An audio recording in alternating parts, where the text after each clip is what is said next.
Driving a classic car is one of the most raw mechanical thrills you can experience today. No computers, no filters, just pure connection between you, the engine, and the road. But let's be honest, driving a classic in 2025 isn't all sunshine and chrome bumpers. Modern traffic, today's fuel, safety issues, and repair headaches can turn that dream ride into a reality check fast.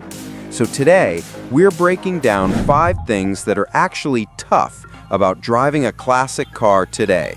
The stuff nobody tells you before you buy one. Finding replacement parts can feel like a treasure hunt. One of the toughest things about living with a classic car today is sourcing parts. If you're driving something common like a late 90s Ford Mustang or an early 2000s Honda Civic, there's still decent aftermarket support. But once you go older or pick something a little obscure, things get tricky pretty quickly. As an example, take a peek at RepairPal's parts estimates for older models, and you'll see how quickly things go pear-shaped. A 1995 BMW 325i, which is now a genuine classic car at 30 years old, shows a fuel pump replacement cost ranging from $621 to $1,190 for parts and labor. That's for something as basic as a fuel pump. If you're dealing with less common machinery, like a 1987 Mercedes 560 SL, a power steering pump replacement can jump to $1,900 to $2,100 depending on availability. If you're unlucky enough to need body panels, the prices climb even higher. Something as simple as a chrome bumper for a 1970s American sedan can cost more than $1,000, and that's if you're lucky enough to find one that isn't dented or deeply pitted. Reproduction panels exist for many muscle cars, but not all reproductions are equal. Fitment issues, rough finishing, and thin metal aren't uncommon. Time pardons no machine. Owners of niche or low production models often end up scavenging through junkyards, combing Facebook groups, or messaging strangers on forums. You may find yourself waiting weeks for a part to arrive from halfway across the country, only to realize it's not the right version because your classic car went through a mid-year revision that nobody documented clearly.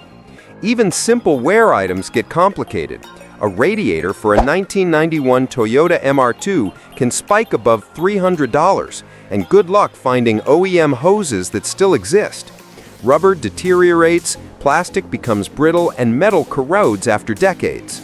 Keeping a classic car healthy becomes a balancing act of mechanical knowledge and detective work, and while some people enjoy the challenge, it's undeniably tough when you're just trying to get back on the road. Modern traffic isn't kind to old machines. Classic cars were built for a slower world. Cities had less congestion, highway speeds were lower, and drivers were more patient because nobody expected instant acceleration or one-finger steering.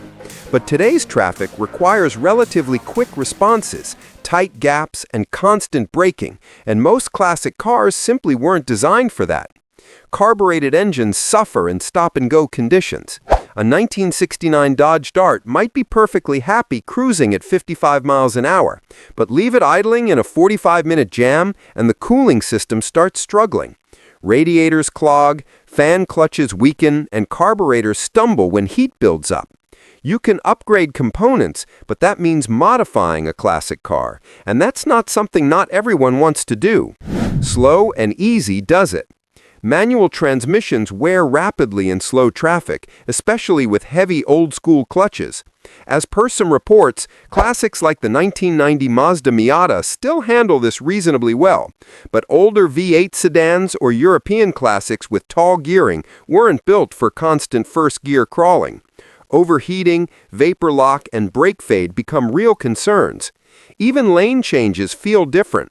Modern cars accelerate quickly and cleanly, while many classic cars have slower throttle response.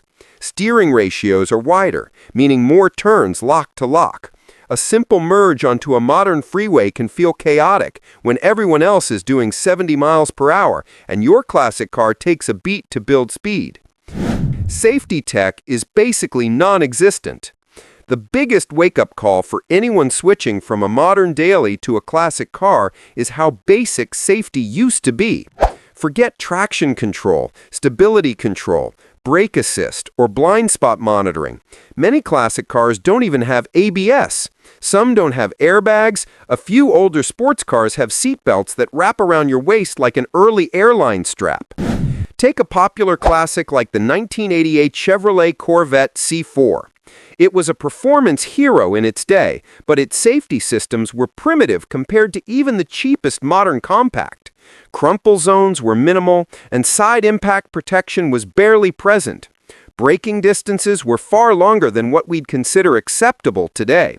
If you jump into something even older, like a 1972 Volkswagen Beetle, you get thin doors, minimal crash protection, and braking performance that requires constant attention.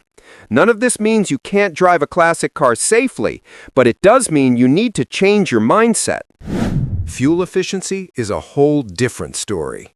Classic cars were born in an era when fuel prices were lower and efficiency wasn't a major selling point.